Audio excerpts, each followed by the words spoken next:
राष्ट्रभक्त के लिए गौरव का दिन है।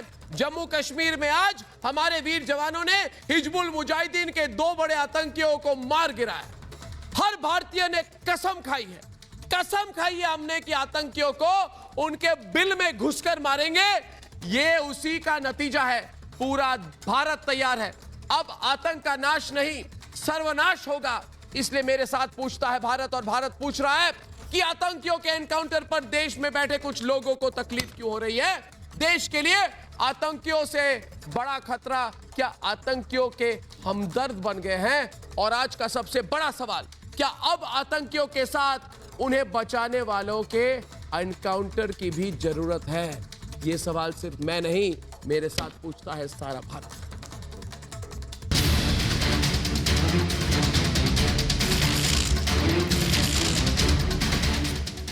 आतंक के खिलाफ अभियान में सुरक्षा बलों की एक और बड़ी जीत हुई है। आपकी स्क्रीन पर दिख रहे इस खूंखार आतंकी का नाम है जुनैद अहमद सहराई, जिसे आज सुरक्षा बलों ने श्रीनगर में मार गिराया है। जुनैद हिजबुल का डिविजनल कमांडर था। जुनैद के साथ उसका एक साथी तारिक अहमद भी मारा गया। हिजबुल कमांडर रियाज नाइकू के मारे जाने के बाद जुनैद का सफाया ऐसा तगड़ा झटका है जिसने हिजबुल की जड़ें हिला कर रख दी हैं। 2 टेररिस्ट मारे गए हैं। दोनों की पहचान हमारे पास आ गई। एक तो श्रीनगर शहर से ही है, जुनैद अशरफ खान, और दूसरा पुलवामा से है, तारिक अहमद शेख। हमारे जाबाज घाटी में हिजबुल मुजाहिदीन की कमर तोड़ने के लिए आतंकियों पर एक के बाद एक करारा प्रहार कर रहे हैं। नाइकू के सफाई के बाद हमारे सुरक्षा बलों ने 10 मोस्ट वांटेड आतंकियों की जो लिस्ट बनाई थी, जुनैद उसमें पहले 3 आतंकियों में एक था। नाइकू के मारे जाने के बाद जुनैद सहराई को कश्मीर में हिजबुल का डिप्टी ऑपरेशन चीफ कमांडर बनाए जाने की चर्चा थी, लेकिन आतंक के खिलाफ अभियान में जुटे हमारे वीर योद्धाओं ने हिजबुल के मंसूबों को मिट्टी में मिला दिया है। हमारे सुरक्षा बलों ने कसम खाई है कि एक एक आतंकी को चुन चुन कर मारेंगे। कश्मीर से आतंक का नामो निशान मिटाकर ही हम दम लेंगे। तो क्या घाटी से आतंक के संपूर्ण संहार का वक्त आ गया है? पूछता है भारत। और पूछता है भारत में माजिद हैदरी जी, आइए। बधाई हो गौरव आर्या, बधाई हो, बधाई हो राजीव रूडी जी। ये बताइए गौरव आर्या, ये इफ्तिकार मिजगार और माजिद हैदरी, इनके चेहरे में इतना मातम क्यों है? क्या हो गया इनको? ये गौरव आर्या, हमने तो बोला था एक एक को चुन चुन कर मारेंगे। माजिद, एक एक को चुन चुन कर मार रहे हैं। और जैसे ये कहा जाता है ना कि पहले बोलते हैं हम 10 को मारेंगे, पहले नंबर 10 को मारा, फिर 9 नंबर को मारा, फिर 8 को मारेंगे।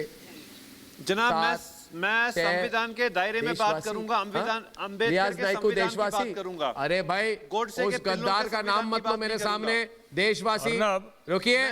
गौरव आर्या कहते देशवासी, कहते देशवासी, जो कहते हैं कि आप मरे हुए देशवासी। सैयद सलाउद्दीन को देशवासी बोलोगे? सैयद सलाउद्दीन को देशवासी बोलोगे? अरे भाई, रियाज नाइकू के सफाए के बाद सुरक्षा बलों ने हिजबुल के 10 आतंकियों का लिस्ट बनाया था कि नहीं गौरव आर्या? उसमें जुनैद भी था। जुनैद को निपटा दिया हमने, निपटा दिया गौरव, निपटा दिया। अब बाकी कितने हैं? 10 थे, अब 9 है बेटा, 9। तुम लोग आंसू बहाते रहो, आंसू बहाते रहो। अभी बहुत रोना है आगे। गौरव, इनको बता दो, आगे बहुत रोएंगे, हर दिन रोने वाले हैं। संविधान चल रहा है, माजिद हैदरी हर दिन रोएगा। गौरव आर्या का संविधान चल रहा है। गौरव आर्या, साफ सीधी बात है, नया भारत है भाई, नया भारत। साफ सीधी बात है। चुन चुन कर इन्होंने रियाज नाइकू को आपकी शो में, अर्नब आपकी शो में इन्होंने रियाज नाइकू को रियाज भाई बोला। आज ये कहते हैं कि जुनैद देशवासी है। ये वही शख्स है अर्नब जिसने एक हफ्ता पहले आपकी शो में बोला था कि सावरकर का पुतला जलाऊंगा। ये सावरकर का पुतला जलाएंगे, लेकिन जुनैद इनका भाई है, रियाज नाइकू इनका भाई है, और सावरकर इनके लिए विलेन है। भाई इन बच्चों की लाश तो एक बात बताइए, जिसका पुतला जलाना चाह रहे हैं, क्या वो देशवासी नहीं थे? तो दीजिए वापस। आपके लिए हीरो नहीं होंगे साहब, आपके लिए हीरो नहीं होंगे, लेकिन किसी किसी के लिए तो हीरो हैं। इस पूरे देश के लिए हीरो हैं। अगर आपके लिए हीरो नहीं है तो रियाज नाइकू देश का वासी है, जुनैद सहराई देश का वासी है। आपके दिल में दुख हुआ जनाब, क्योंकि नहीं, गौरव, जुनैद को मार दिया। लेकिन गौरव, इनके साथ बहुत सीधी तरह से बात करने का समय आ गया है। गौरव आर्या, राजीव रूडी भी डिबेट पर है। पूछिए अर्नब। गौरव आर्या, राजीव रूडी भी डिबेट पर है। रूडी जी, सब लोग डिबेट पर हैं। रूडी जी, तथ्यों को देखें तो जुनैद को पाकिस्तान में बैठा आतंकियों का आका बड़ी जिम्मेदारी देने वाला था। हमने लिस्ट में उसका नाम डाल दिया। उसके पहले ही, उसको बड़ी जिम्मेदारी मिलने से पहले ही हमारे सुरक्षा बलों ने उसे चूहे की मौत मार दी। चूहा मर गया, चूहे को हमने मार दिया, है ना। अब ये चूहों के चाचा जो है आतंकियों के दोस्तों का नंबर है। इफ्तिकार मिसगार जी, अब ये समझने की कोशिश कीजिए। राजीव रूडी जी आपको स्पष्ट तरीके से बताएंगे कि श्रीनगर में हिजबुल के 2 आतंकी मारे गए। बारामूला में हिजबुल के को सुरक्षा बलों ने घर दबोचा।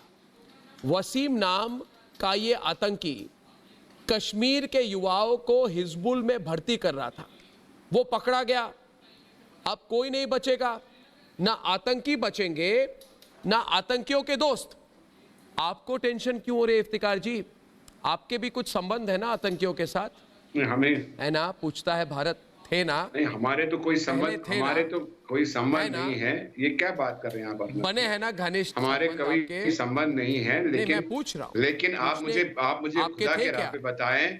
लेकिन क्या आप कश्मीर के हित पे बात नहीं कर रहे हैं, आप देश के हित में बात नहीं कर रहे हैं, आप उर्गलाने के हित में बात कर रहे हैं और देश के लोगों को उर्गलाना चाहते हैं और कुछ भी नहीं है और कोई एजेंडा नहीं है। अगर फौज अच्छा काम कर रही है तो करने दीजिए ना, आप उन चीजों पे बात कर लिए जो आज की डेट में एजेंडा पे होनी चाहिए। आज लेबर परेशान है, हिंदुस्तान में लेबर परेशान है, कोविड से परेशान है, 2-4 हमारी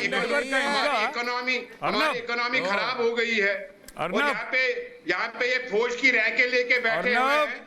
और ये मार्च की बात करेंगे, ये लेबर की बात करेंगे, इकोनॉमी की बात करेंगे अर्नब, लेकिन ये रियाज नाइकू को रियाज भाई जरूर बोलेंगे। एक चीज कहना चाहता हूं, अपॉइंटमेंट लेटर चाहे पाकिस्तान ने दिया और रियाज नाइकू को टर्मिनेशन लेटर इंडियन आर्मी ने दिया है और देती रहेगी टर्मिनेशन लेटर इंडियन आर्मी। आप ले आइए, आप बात करिए जिसकी बात करनी है। सच्चाई यही है, जो देश के खिलाफ हथियार उठाएगा वो ठोक दिया जाएगा। You can't do anything about it. ये होना है। आप अशोक पंडित ये रोक क्यों रहे? और जो अशोक पंडित ये लोग रोक क्यों रहे? अशोक पंडित और आज अशोक पंडित और मौजूदा इधर सुनिए, अशोक जी बोलिए। इफ्तिकार, टेररिस्टों को मारना कश्मीर के हित में, बोलिए, टेररिस्टों को खत्म करना देश के हित में। आप इकोनॉमी और बाकी चीजें संभालेगी सरकार। जिन लोगों को आपने पाला पोसा है अपने देश में, अपने घर में, जिन लोगों को आपने बड़ा किया है, आप लोगों ने जिन लोगों ने बड़ा किया हुआ है, उन लोगों का खात्मा हो रहा है। एक एक करके इनका खात्मा हो रहा है। आप लोग के हाथ से पावर जा चुका है, इसलिए आप लोगों को तकलीफ हो रही है। आर्टिकल 370 जाने के बाद, 35 आने के बाद, और अभी कोई हिंदू मुस्लिम एंगल है ही नहीं। राजीव रूडी जी, इनकी नियत देखिए। राजीव रूडी जी, माजिद एक मिनट। अशोक पंडित ने सवाल उठाया तो रूडी जी इन्होंने हिंदू मुसलमान शुरू कर दिया। इसमें हिंदू मुसलमान का एंगल कहाँ है? इसमें सिर्फ गद्दारों का एंगल है और राष्ट्रभक्तों का एंगल है। बिल्कुल है ये नहीं, राष्ट्रभक्त या गद्दार, इसमें ना हिंदू मुसलमान की कोई एंगल ही नहीं है। राजीव रूडी जी, कोई बाकी उपाय नहीं है तो हिंदू मुस्लिम करोगे, सांप्रदायिक बनाओगे, शर्म नहीं आती? राजीव दादरी, आप सुनिए। राजीव रूडी जी बोलेंगे। आप सुनिए, आप शांति से सुनिए। देखिए, आप सुनिए, मैं और एक बार कह रहा हूं, राजीव रूडी जी बोलेंगे। आप लोग रो क्यों रहे मैं बता दूं? रूडी जी,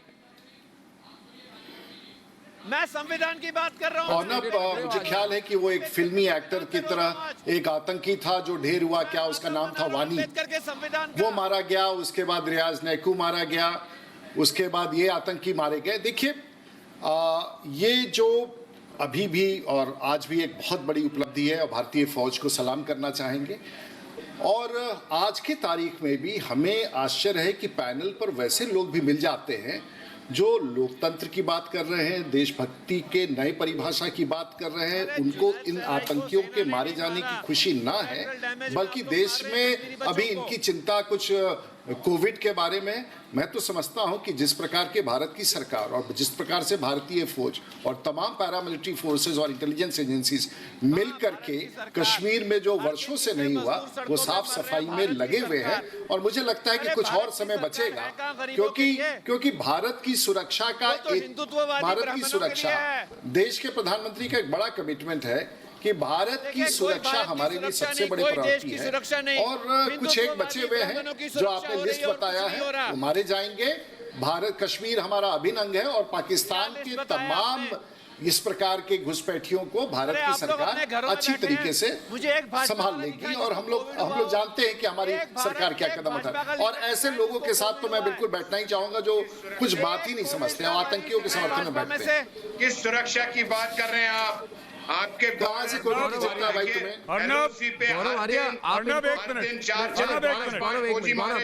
मैं बात कहना चाहता हूं अर्नब, एक छोटा सवाल है। कश्मीर के कई लोग पूछ रहे हैं, गौरव आर्या, कश्मीर से कई लोग पूछ रहे हैं बाकी कितने हैं, तो मैंने बोला बाकी 9 है ना।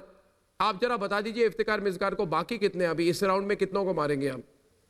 अर्नब, जो 10 की लिस्ट बनी थी उसकी छटनी शुरू हो गई है, पर इसके पहले मैं लिस्ट के बारे में बताऊं अर्नब, एक बात कहना चाहता हूं। माजिद हैदरी ने यह बोला है कि साहब मुसलमानों पे जुल्म हो रहा है, आतंकवादी मार दिया, कहते हैं मुसलमानों पे जुल्म हो रहा है। अर्नब, मुझे तो आज तक यही बताया था कि terror has got no religion, आतंक का कोई धर्म नहीं होता, आज तक तो यही कहते आए हैं, फिर मुसलमानों पे जुल्म कैसे हो गया भाई? और ये लोग जो कह रहे हैं कि साहब लिस्ट है, लिस्ट का क्या हुआ? लिस्ट की छटनी शुरू हो गई आपके सामने, 8 में से 2 कम हो गए, बाकी 8 और कम हो जाएंगे। और जहां तक लोग कहते हैं कि कोविड चल रहा है, सब इंडियन आर्मी कोविड का ध्यान नहीं देती। अर्नब, अगर आप ध्यान से देखेंगे तो उन कमांडोज ने कहीं ना कहीं मास्क पहना होगा, सोशल डिस्टेंसिंग करी होगी, और फिर छाती में गोली मारी होगी। I am very sure. तो ये जो रो रहे हैं ना कि मुसलमानों पे जुल्म कराए, अर्नब, ये जो पूरी बात कह रहे हैं मुसलमानों पे जुल्म कराए, आपको मैं आश्वस्त कर दूं इफ्रा जी, मैं तो आज यही कह रहा हूं, इस चीज में विश्वास करता हूं, इन 9 को मारने में ज्यादा टाइम नहीं लगेगा। वैसे भी ये सारे जो है एक नंबर के डरपोक है, और इंडियन आर्मी इनको ऐसे मारेगी, ऐसे। इफ्रा जी, 9 बाकी हैं। पहली बात आपको तो टेंशन क्यों हो रहा है? ये टेरर जी, मुझे टेंशन इस बात की हो रही है कि नहीं, आपको क्यों टेंशन हो रहा है, बताइए मुझे।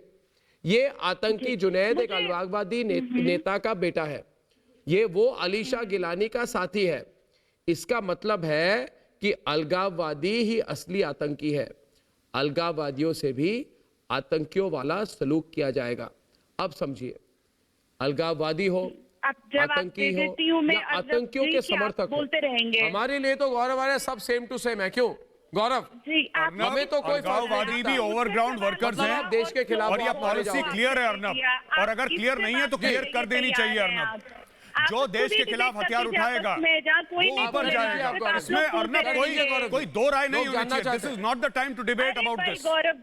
ये सीधी बात है, जो देश के खिलाफ हथियार उठाएगा वो सीधा ऊपर जाएगा, पहली चीज। और जो उसका सपोर्ट करेगा वो भी ऊपर जाएगा। उसके लिए जगह वही है और कहीं नहीं जा सकता। ये we need to have a very very hard approach against terror. ये टेरर अपोलोजिस्ट आ जाते हैं टीवी स्क्रीन पे कि नहीं वो हमारा भाई है। ये कह रहा है रियाज नाइकू मेरा भाई है।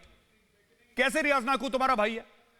सावरकर का तुम पुतला जलाना चाहते हो, रियाज नाइकू तुम्हारा भाई है। जुनैद को मारने से तुम्हारी आंख से आंसू निकलते हैं। ये कैसे लोग हैं? ऐसा सुनिए, और ये पता है क्या चाह रहे हैं कि थोड़ा सा इंडियन टेलीविजन स्क्रीन पे लॉयल्टी दिखाते हैं पाकिस्तान के लिए, कुछ पैसे वहां से आ जाएं। बस इनका इतना ही मामला है अर्नब। थोड़े से पैसे पाकिस्तान 1-2 लाख रुपए भेज दे तो अपने मुल्क को रोज गाली दो।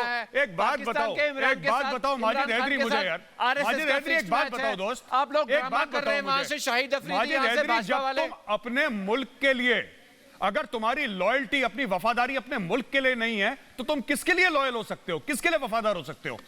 जो आदमी मुल्क के लिए वफादार नहीं है, ना भाई ना मां ना बाप ना बहन, आपके जैसे किसी रिश्ते के लिए लॉयल नहीं हो सकता। वो किसी रिश्ते से वफादार नहीं हो सकता, क्योंकि आपकी सुनिए, आप तो यहाँ पे और एक बात पूछता हूँ गौरव, माजिद हैदरी को पूछता हूँ, ये सारे ये सारे स्वार्थी है गौरव, एक मिनट माजिद, गौरव मुझे एक माजिद से पूछना है, एक मिनट गौरव, मैं भी एक पूछता हूँ माजिद, ये सारे अलगाववादी, सारे सेपरेटिस्ट, सारे टेररिस्ट एक नंबर के स्वार्थी होते हैं, अशोक पंडित को पता है। मैं एक बताता हूं, आज एक अलगाववादी का आतंकी बेटा मारा गया।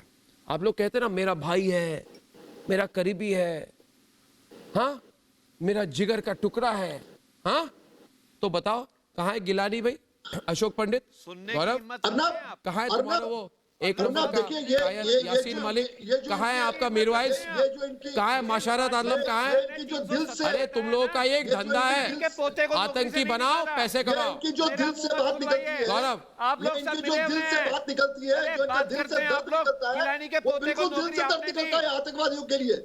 ये सारे लोग जो भी डिबेट में चाइना में बैठे, इन्होंने लगातार टेररिस्टों को, आतंकवादियों को सपोर्ट किया हुआ है। इनके चेहरे में मास्क आतंकवादी का ही है। अर्नब, उतना ही है। ये क्या इन लोगों के बीच में जिम्मेदारी बटी रहती है अर्नब। मैं आपको बताता हूँ अर्नब, ये जो आके शो में बोलते हैं ना माजिद हैदरी जैसे लोग, Arnab they should be treated as recruiters. ये रिक्रूटमेंट कर रहे हैं आतंकी संगठनों की। किस तरीके से? ये जब एक आतंकी लड़ाई, जब आतंकी अटैक करता है सिक्योरिटी फोर्सेस पे, आम आदमी को मारता है, जब ये मारा जाता है तो उसके लिए, उस आतंकी के लिए ये लोग सिंपैथी जुटाते हैं नेशनल टेलीविजन पे, माजिद हैदरी जैसे लोग। और जो कश्मीर के यंग बच्चे दोस्तों, अंत में मैं यही कहूंगा कि जो देशवासियों से झूठ बोले, जो देशवासियों से झूठ बोले, जो देशवासियों को धोखा दे, पूरा देश उनसे हिसाब मांगेगा। और जो देश से गद्दारी करे, पूरा देश उनका हिसाब करेगा। वाड्रा कांग्रेस ने देश से बस वाला झूठ बोला तो वो बेनकाब हो गए, और आतंकियों ने बेगुनाहों को मारा तो उनका हिसाब हो गया। ये नया भारत का संकल्प है। जो देश के खिलाफ है वो नहीं होगा माफ। यही नए हिंदुस्तान का हौसला है, और इस हौसले को बनाए रखना हमारी जिम्मेदारी है। मैं अपनी ये जिम्मेदारी हर दिन निभाऊंगा। दोस्तों, कल शाम 7 बजे आपसे फिर मिलूंगा। तब तक के लिए धन्यवाद, नमस्कार।